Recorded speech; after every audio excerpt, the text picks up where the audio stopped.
So here we have the Volkswagen Tiguan on a 21 plate. I'm going to start off by showing you inside the boot, and then we'll hop in and run through some controls on the inside from there. As we approach the back of the car, you can see we have reversing sensors, plenty of boot space as well, along with the 3 individually folding rear seats, should you wish to increase this space even further. Okay, now that we're inside the car, we're going to start with the dials. On the far left-hand side, we have the coolant temperature gauge. We then have the rev counter. Within the rev counter, you can see what gear this car is in.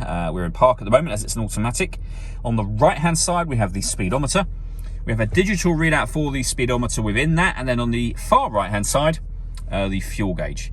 You can see in the middle, the total miles of the car are 6,251. At the top of the section, you can scroll through various different menus which are available within that central section. So any one of these you want to land on, you can do, and that information will be displayed in the central section there for you. You can also change the way in which the dials are viewed completely, and all of that is done using the buttons on the right hand side of the steering wheel here. We also have a heated steering wheel, which you can turn on here.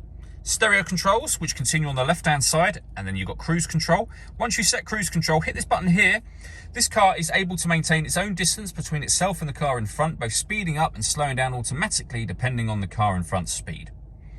Over in the center, you then have the touch screen for the car. So we're on the radio menu at the moment.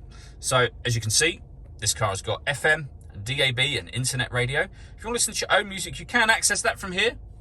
So you've got Bluetooth audio and My Media, so you can set up your own playlists, or you can hit the media setting just there and access them in exactly the same way. This is where you pair your phone, and just follow the instructions on screen. And up the top right-hand corner is where you'll access your satellite navigation. There's a full video showing how the sat-nav works, which you can find on our website and YouTube channel. Below that, we then have the dual zone climate control for the car. So you can adjust the passenger temperature, the driver temperature, both up and down. You can either do it a tap at a time or run your finger across it to go quickly up and down. And the same for the fan. So fan speeds to the maximum, a bit lower, or you can tap it to do individual jumps. Once you're happy with those settings, that button turns your air conditioning on, and this one will put it into auto. In auto, the car will take control of the fan speed and direction of the air to maintain the temperatures you've asked for. Any manual adjustment will override that straight away again, as you can see. We have a heated driver's seat with 3 different heat settings, and the same over on the passenger side. Underneath that, we have a 12-volt charging socket, 2 USB-C inputs, the gear lever for the fully automatic gearbox. This button starts and stops the engine with an electronic handbrake, with auto hold function.